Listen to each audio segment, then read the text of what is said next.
Professeur, attends une seconde. D'accord. Professeur, je donne la parole par rapport à ce qu'Aïda a dit pour conforter. Oui, ce qu'Aïda a dit est vrai. Hein. Quand les Blancs sont venus, ils ont trouvé des États structurés. Hein. Par exemple, il y avait ce que l'on appelait les empires.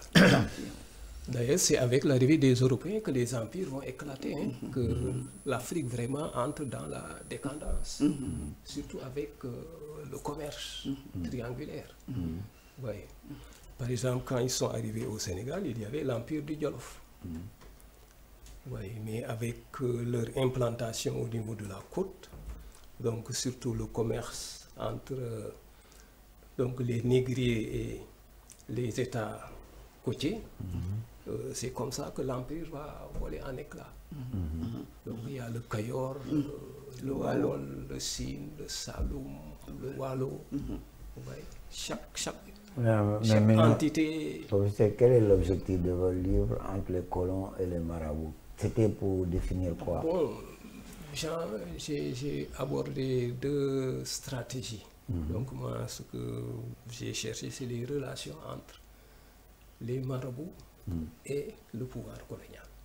Qui a en tiré le profit? Qui a plus tiré de profit de tout ça? Bon, les deux. Les deux.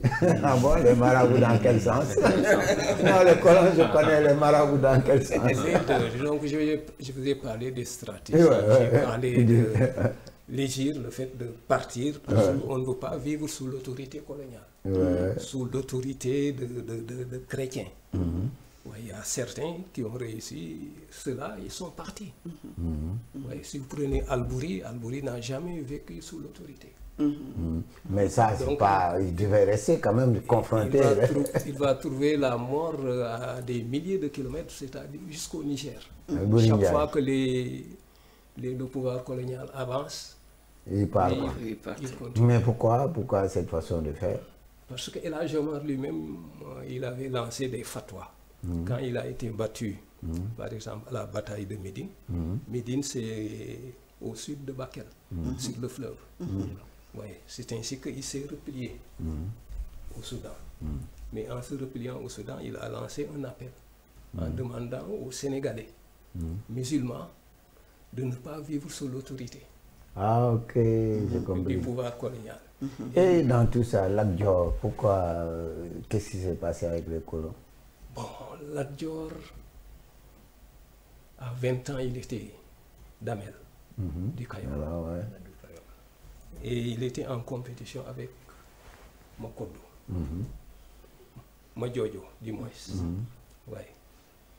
Et les Français vont s'appuyer sur Madjojo contre Lat Dior. Ce qui fait qu'il y a eu une bataille que l'on appelle la bataille de Ngolngol, 1863, que Lat Dior a gagné. Mais les Français vont prendre leur revanche, 1864, qu'on appelle la bataille de l'Oro. Comment il a fait pour gagner cette bataille-là, stratégiquement?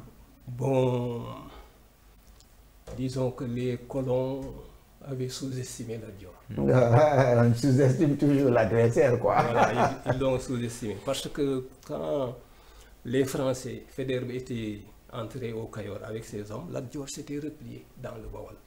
Et là, il va se renforcer. Il va revenir avec une armée plus forte. Et en arrivant, c'est ainsi que la garnison qui était au Kayor, chargée de protéger Madjojo, va attaquer. Mais comment Lat Dior ferait pour avoir des fusils, des trucs comme ça, pour attaquer les colons? Mais souvent, c'est des fusils qu'ils récupèrent sur l'adversaire. Ah, mais il n'y avait pas de fabrique aussi? Non, il n'y avait pas de fabrique. Et souvent aussi, on allait acheter des fusils chez les Anglais établis, soit en Gambie, Sierra Leone, etc. Ouais. Des armes, quoi. Les Samori et tout ça, c'est comme ça qu'ils procédaient. Mabadjo aussi, c'est comme ça qu'ils procédaient. Aller acheter aux Anglais. Mais souvent, ce ne sont pas des fusils de bonne qualité, quoi. De haute qualité. De haute qualité, parce que, n'oubliez pas, il y a eu ce qu'on appelle la conférence de Berlin, 1884-1885. Ceux qui se sont rencontrés, les Européens qui se sont rencontrés, ont décidé de ne pas vendre des armes modernes aux Africains. C'est comme ça que ça continue d'ailleurs. Voilà, c'est ça qui a facilité. C'est ça qui a facilité le partage rapide de l'Afrique. C'est ainsi que, si vous prenez la colonisation française, 1855 ça démarre, 1895 tout était terminé, donc on peut dire qu'en une quarantaine d'années pratiquement, vous avez tout colonisé. Le continent, donc l'AOF, rien que l'Afrique occidentale française, c'est 10 fois la France. Donc pour voir que quand même il y a une dispersion des forces. Des forces, ouais. Voilà, des forces. Ok. Ouais.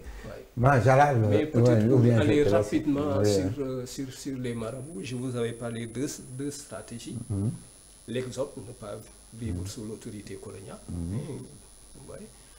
J'ai parlé aussi de la guerre sainte, que des marabouts sénégalais ont utilisée. Mais aussi, il y a une stratégie de collaboration qui a existé. Ouais, c'est ça où beaucoup ont critiqué, par exemple, les tirailleurs, quoi. Non, ça a existé avec même les cadres. Les lettrés cadres Saint-Louis. Par exemple, avec la forte présence française depuis très très longtemps, c'est ainsi que les marabouts ont intégré le gouvernement français, le gouvernement de Faidherbe. Comme interprète, vous avez par exemple Boyel Magdad. Vous avez aussi la famille Ndiaye Sarr. Ndiaye Sarr, c'était l'imam Ratib de Saint-Louis, qui était très connu. Eux, ils avaient intégré le pouvoir colonial comme interprète, comme conseiller, etc. Et comme je dis, il y a une quatrième stratégie. C'est ce qu'on appelle la politique d'accommodation. C'est-à-dire ceux qui refusent de partir et qui renoncent aussi à la guerre sainte. C'est le cas de la seconde génération, c'est les El Hadji Malick Sy. Cheikh Ahmadou Bamba, Ablaye Niass. Au départ, il était avec Maba, il s'est battu, mais après, il s'est reconverti. Seydou Nourou Tall, vous voyez, etc. Ce qui fait que c'est pourquoi je dis que vraiment, le Sénégal, c'est un laboratoire. Il y a eu la collaboration, il y a eu l'Égir, l'exode, il y a eu la guerre sainte, et il y a ce qu'on appelle la politique. C'est pour ça que je vous rejoins sur le laboratoire. Moi, je saute toujours sur l'occasion pour parler du Bakou. Vous savez, il y avait le Festival des Arts Nègres en 67-68 par Senghor. Aujourd'hui, 66, 67, 68. Mais ce que je voulais dire, on est en 2025. Entre 2024 2025, il y a eu beaucoup de choses qui sont passées à Dakar. Aujourd'hui, il y a un esprit Bakou qui est en place, qui va révolutionner notre façon de voir l'architecture. Il faut qu'on l'accepte.